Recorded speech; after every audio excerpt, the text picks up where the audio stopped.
Olá, que bom ver você cada dia melhor e tendo qualidade de vida, respeitando as pessoas, sendo respeitado por todos, valorizando o sabor, a cor, a beleza da vida que aprendemos a viver no amor exigente.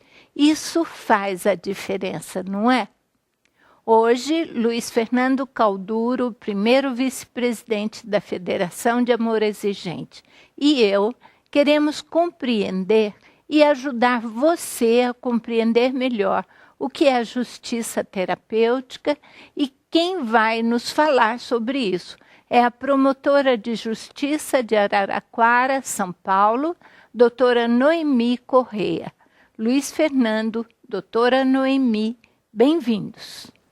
É muito bom ter vocês aqui, muito obrigada. Luiz Fernando, e ajudar a falar de amor exigente fica fácil para você, não é? Fica, Mara, porque assim como você começou sua fala hoje, eu também faço minha dizendo que eu também estou muito feliz que cada um de vocês está cada vez melhor. Esse é um compromisso que o amor exigente pede que nós renovemos todas as semanas. Compromisso. E para que isso aconteça, é preciso que nós façamos alguma coisa. Que a gente vá aos grupos de auto e mútua ajuda como meta, que a gente busque na literatura a compreensão e a intuição de que estes 12 princípios básicos vão realmente mudar a nossa vida. Por isso nós recomendamos. Busque o site do Amor Exigente, www.amorexigente.org.br. Busque a nossa literatura, o livro que é o Amor Exigente, este livro da capa verde, que todos nós precisamos ter na nossa cabeceira, porque ele vai nos facilitar uma série de compreensão a respeito dos 12 princípios do amor exigente. Então, vamos ficar cada vez melhor. E para isso, a doutora Noemi, que já nos agradou tanto na semana passada, vai falar hoje sobre este tema tão interessante e que nós pouco conhecemos, doutora. Então, nós precisamos muito de sua ajuda hoje no programa para entendermos. E a senhora poderia começar tentando definir o que é a justiça terapêutica, como ela funciona. Boa tarde, Mara. Bom dia, Mara. Bom dia, Luiz Fernando. A justiça terapêutica é uma resposta mais eficaz da sociedade para pessoas que se envolvem em situações de crime sob o efeito de substâncias psicoativas, não necessariamente um dependente químico, porque um motorista, por exemplo, que é flagrado dirigindo embriagado, ele pode não ser necessariamente um viciado em álcool, mas sim estar numa situação, infelizmente, tão comum no nosso país e tão aceita pela nossa sociedade. Várias legislações brasileiras têm previsão de aplicação do encaminhamento desta pessoa que cometeu algum delito sob o efeito do álcool ou de drogas ilícitas, para que ela seja conscientizada a fim de evitar a prática de novos delitos. Então, essa é a proposta da justiça terapêutica, dar uma resposta mais eficaz para a sociedade em termos de punição para essas pessoas. Ô Noemi, recentemente passou a lei que tolerância zero em relação ao álcool. Na sua comarca, onde você é promotora, está acontecendo já punições sob essa lei, quer dizer, a respeito dessa lei? Como é que está isso, hein? Mara, a Araraquara é uma cidade muito privilegiada porque já muito antes dessa lei da tolerância zero, o juiz e o promotor de justiça que atuam na vara do júri têm tido tolerância zero com pessoas que praticam homicídio no trânsito sob o efeito de bebidas alcoólicas. Que bom. Essas pessoas têm sido processadas por homicídio doloso, porque na medida em que você toma a direção de um carro sob o efeito de uma substância psicoativa, você está assumindo o risco de causar um acidente e causar a morte de uma pessoa. E os resultados têm sido muito bons porque tem inibido muito na sociedade em Araraquara a incidência de crimes graves sob o efeito de bebidas alcoólicas. Mas, infelizmente, ainda são constantes os casos em que nós encontramos na promotoria de pessoas que são flagradas, não necessariamente envolvidas num acidente, mas numa blitz, dirigindo sob o efeito de substâncias psicoativas. Por que eu uso essa expressão não só o álcool? Porque não só o álcool, como a maconha, a cocaína, o crack, eles tiram a capacidade de condução de um veículo pelo motorista.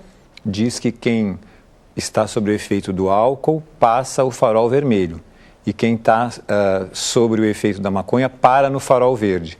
Então aí, de qualquer maneira, vai acontecer o acidente, né? Com certeza. Noemi, mas quando acontece isso? Flagrado? Flagrado no sinal, numa blitz com isso aí, com esses sintomas. O que a promotoria faz? Faz ou não faz? Nos locais onde já está instalada a justiça terapêutica, Mara, e dentro do Ministério Público do Estado de São Paulo, hoje existe um trabalho muito forte para que praticamente todas as comarcas instalem esse trabalho da justiça terapêutica. A pessoa é levada, isso nos crimes em que permite uma determinada transação, que são o que nós chamamos dos delitos mais leves, não se aplica, é óbvio, a um homicídio no trânsito, são os delitos considerados mais leves, que a questão da direção da embriaguez, o porte de droga para uso próprio, a direção, um acidente leve, mas que não tenha tido uma morte envolvendo a pessoa ali, que permitem a aplicação do que nós chamamos das penas alternativas. E dentro das penas alternativas, existe a possibilidade da pessoa ser encaminhada para um grupo de apoio, como o Amor Exigente, para que ele seja conscientizado a respeito dos malefícios dessas substâncias de uma forma corriqueira na sua vida. Quando nós nos envolvemos, por exemplo, com a questão da violência doméstica, o que nós percebemos? Que sempre tem a questão da bebida alcoólica envolvida, ou a droga, né, envolvida aí dentro dessa agressividade. E a Lei Maria da Penha, ela prevê como medida preventiva, protetiva, por exemplo, que a pessoa, o agressor, ele seja encaminhado para grupo de tratamento. Mas, infelizmente, ainda são poucas as comarcas no estado de São Paulo que efetivamente trabalham dentro dessa proposta da justiça terapêutica. O trabalho pioneiro no estado de São Paulo foi no Fórum Distrital de Santana, e hoje esse trabalho já está comemorando 10 anos, e por conta do bom resultado que Santana teve, é que existe um incentivo muito grande da direção superior para que esse trabalho seja levado para todas as comarcas do estado de São Paulo. Em Araraquara, já há algum tempo, nós estamos conversando entre os promotores de justiça que atuam na área criminal e os grupos de apoio que aí participam, Auto e Mutuajuda, que aí são todos os grupos do gênero do grupo do Amor Exigente, Alcoólicos Anônimos, NA, para que a gente consiga implantar. E existe também é visto com muito bons olhos também pelos magistrados da cidade de Araraquara a implantação desse trabalho lá. Então, eu acredito que em breve nós, a exemplo de Santana, teremos um trabalho de justiça terapêutica em Araraquara. Na prática, doutora Noemi, como funciona assim, por exemplo, a família tem como buscar isso, uma vez que o menino se envolveu numa situação dessas que a senhora descreveu, e ele vai ser julgado, não é? E vai receber essa pena, a família pode dizer, olha, gostaria que o meu filho substituísse essa pena? Não tem, isso não pode vir dessa... Até poderia, Luiz Fernando, mas eu nunca vi isso. Eu tenho 25 anos de Ministério Público, de Promotoria de Justiça, e eu nunca vi isso acontecer. Na Promotoria de Justiça da Infância, por exemplo, que é a promotoria onde eu atuo, quando os pais chegam na promotoria reclamando, geralmente, do problema de comportamento dos filhos, nós encaminhamos para o grupo do Amor Exigente, ou dos Alcoólicos Anônimos, ou dos Narcóticos Anônimos, e a família para os grupos de família correlatos, que cada grupo de auto-mútua ajuda tem o seu grupo correlato de parentes. O que nós percebemos, infelizmente, muitas vezes, é uma resistência muito grande dessa família. Eles querem que alguém resolva o problema. E não querem, eles não conseguem entender que eles têm que resolver o problema dentro da sua própria casa. Nós podemos apoiar, nós podemos cobrar, nós podemos dar punições caso a pessoa não aceite, mas nós não podemos estar dentro de cada casa para mudar a dinâmica. E foi justamente por isso que eu encontrei no grupo do Amor Exigente, nessa minha caminhada, principalmente de promotora de justiça da infância, o Amor Exigente como um parceiro para ensinar limites para os pais, regras. Eu não posso estar dentro, por exemplo, numa cidade como Araraquara, que são em torno de 200 mil habitantes, eu não posso estar presente na casa de cada adolescente que mora na cidade de Araraquara, mas eu posso, através do Amor Exigente, ensinar os pais que estão enfrentando problemas para que eles procurem, aprendam a ser autoridade. Esse é o grande problema da nossa sociedade hoje. Os pais não sabem mais que eles têm que ser autoridade dentro da sua comunidade, dentro da sua casa.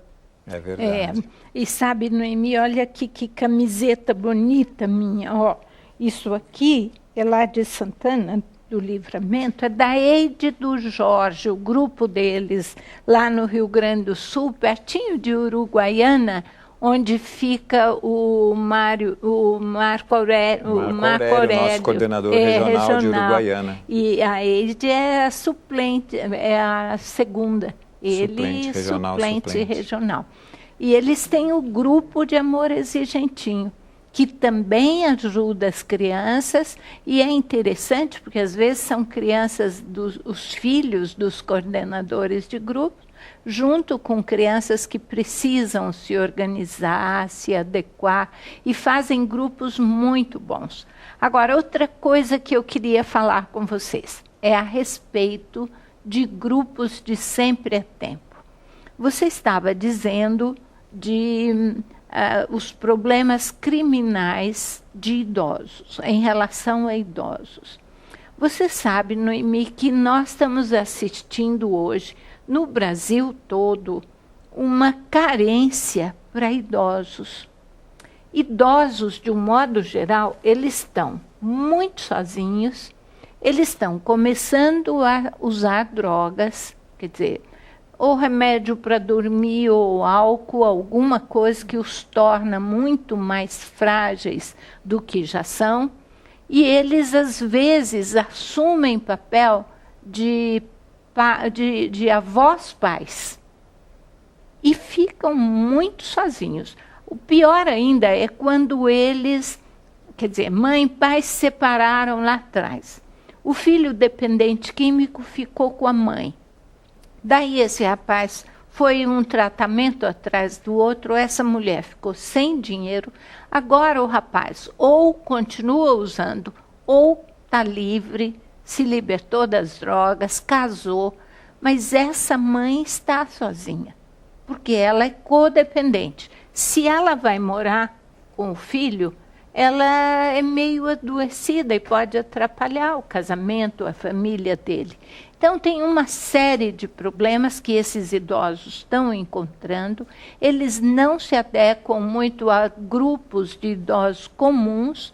E nossos grupos, se tiver 3, 4 idosos ali, faça um grupo de sempre a tempo.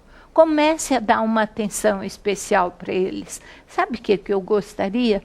e queria muito compartilhar com vocês. Quem sabe algum de vocês se inspira, tem coragem de fazer repúblicas, casas, para morarem 2, 3, 4 idosos juntos, para eles dividirem despesas e se apoiarem, se ajudarem. Eu tenho muita vontade de tentar, pelo menos, uma tentativa nesse sentido. Gostaria muito que isso pudesse acontecer. Será?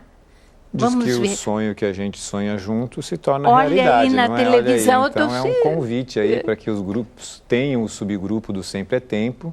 E a gente comece a organizar. Dirijam uma atenção especial aos seus idosos. E você está coberta de razão, Mara, porque eu percebo, porque além da promotoria da infância, eu acumulo a promotoria do idoso. Então eu brinco que eu fico com as duas pontas do ser humano. Problemas. E o grande problema que nós enfrentamos com relação ao idoso é que a nossa população está envelhecendo e a sociedade como um todo e o poder público não tem consciência que nós estamos envelhecendo.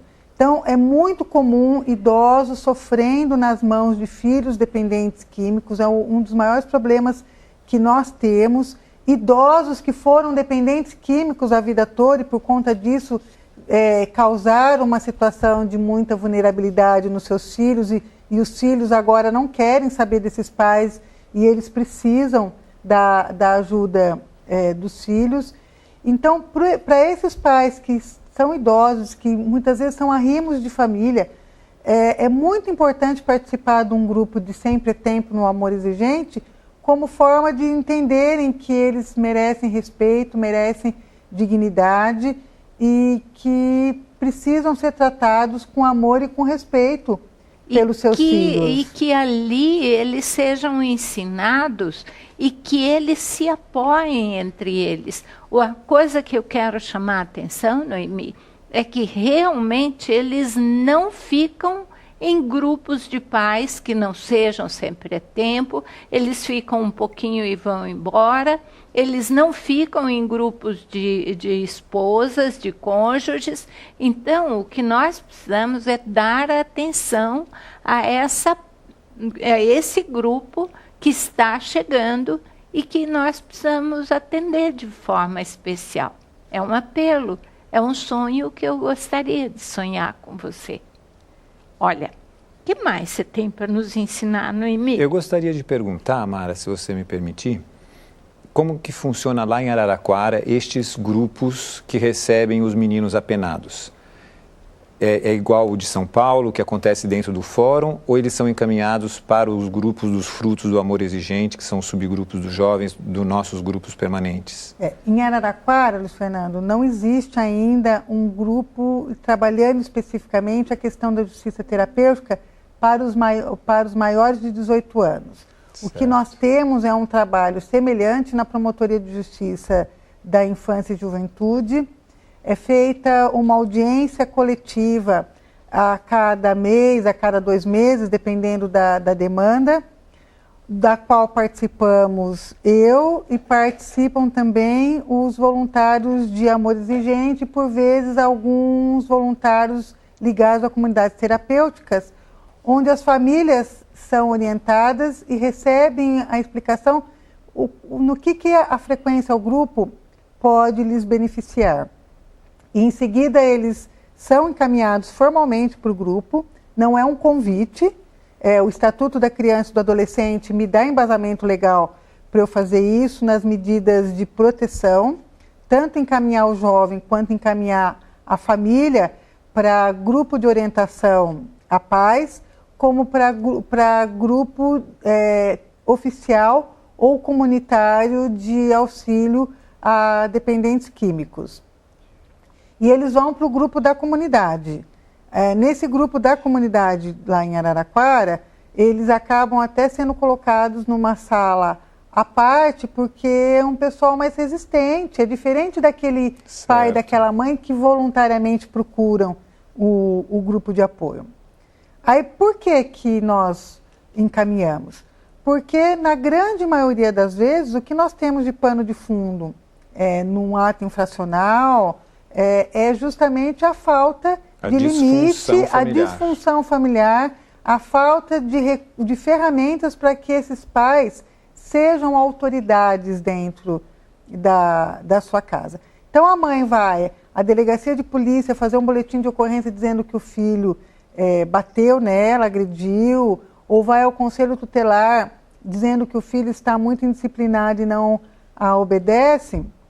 Na verdade, ela está pedindo socorro. E qual é o socorro que nós temos para oferecer, se não a frequência a grupos de auto e mútua ajuda, onde ela vai aprender a ser respeitada, a entender que ela merece ser tratada com dignidade e com respeito, independente da idade que tenha o seu filho. E tem dado muito resultado. Aí o grupo atesta a frequência dela, através de um papelzinho, um carimbo, isso. E ela apresenta para vocês. Isso. E aí você provavelmente vai me perguntar, e se esse pai é resistente e se recusa a participar do grupo?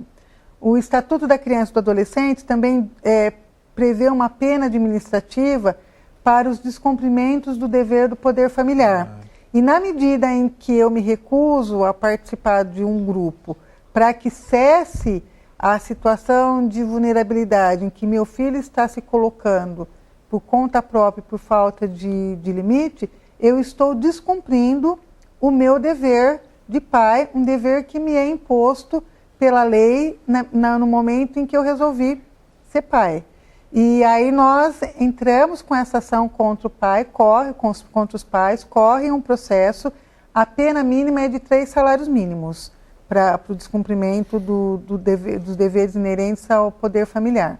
Então é dentro dessa dinâmica e tem dado bons resultados lá em Araraquara.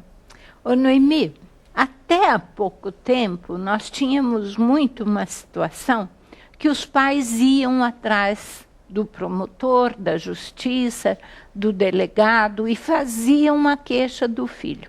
A hora que havia uma reação para conter esse filho, em geral dependente químico, eles retiravam a queixa. Eles não queriam mais que fizessem nada com o filho. Isso ainda prevalece, ainda acontece isso? Num grau menor, Mara, porque graças a Deus os operadores do direito estão cada dia mais cientes da questão da dependência química, mas ainda acontece sim. É muito comum, por exemplo, no calor de uma briga dentro da família, serem chamados os policiais militares, aquela pessoa que está sob o efeito da substância psicoativa está muito agressiva, precisa ser contido pelos agentes policiais e passado o calor da briga, o policial passa a ser o vilão da história e o agressor do núcleo familiar passa a ser a vítima, que é bem aquela questão que a gente vive tanto dentro de grupo de amor exigente, que é a codependência. Mas está se resolvendo, então. Está se resolvendo e é justamente isso também que a justiça terapêutica tem por finalidade fazer com que essas famílias sejam orientadas, porque muitas vezes a pessoa que está sob o efeito da substância psicoativa, ela não tem consciência de que o álcool e a droga já se tornaram um problema na vida dela. E voluntariamente não iriam para um grupo de apoio buscar ajuda. Mas os relatos que nós temos do pessoal que trabalha com justiça terapêutica é que uma boa parte, quando chega lá, resistentes no começo, mas acabam entendendo agradecendo, entendendo que tinha um problema, que o álcool e a droga realmente estavam interferindo de forma negativa na sua vida. Noemi, muito obrigada. Luiz Fernando, chegamos ao final do programa. Como é bom ter você sempre perto do amor exigente, nos ensinando, atuando com tanta lucidez, com tanta firmeza, sabe, a sua experiência realmente leva você a cumprir um dos nossos princípios importantes, ou das colunas de sustentação do AE, que é a responsabilidade social. Que a sua posição impõe para você isso, mas é natural em você, né, Noemi? Mara, muito obrigada. Sou eu quem agradeço você principalmente, né, nossa pioneira em termos de amor exigente aqui no Brasil, porque eu tenho o Amor Exigente como um grande parceiro nessa minha caminhada na promotoria de justiça e fui sempre a maior beneficiada com esse trabalho. Com essa parceria, com essa não é, parceria, Noemi? porque aprendi muito com Obrigada, o Amor Exigente. Eu sou uma grande defensora e entusiasta do nosso trabalho de Amor Exigente. Eu digo nós, porque já tive a alegria de ser coordenadora de grupo de Amor Exigente, justamente porque é um trabalho maravilhoso e que nos traz muito crescimento. Obrigada, Noemi. Obrigada a você que nos assiste. Nós agradecemos sua presença, desejamos que você fique com Deus e conte conosco. Nós contamos com você também.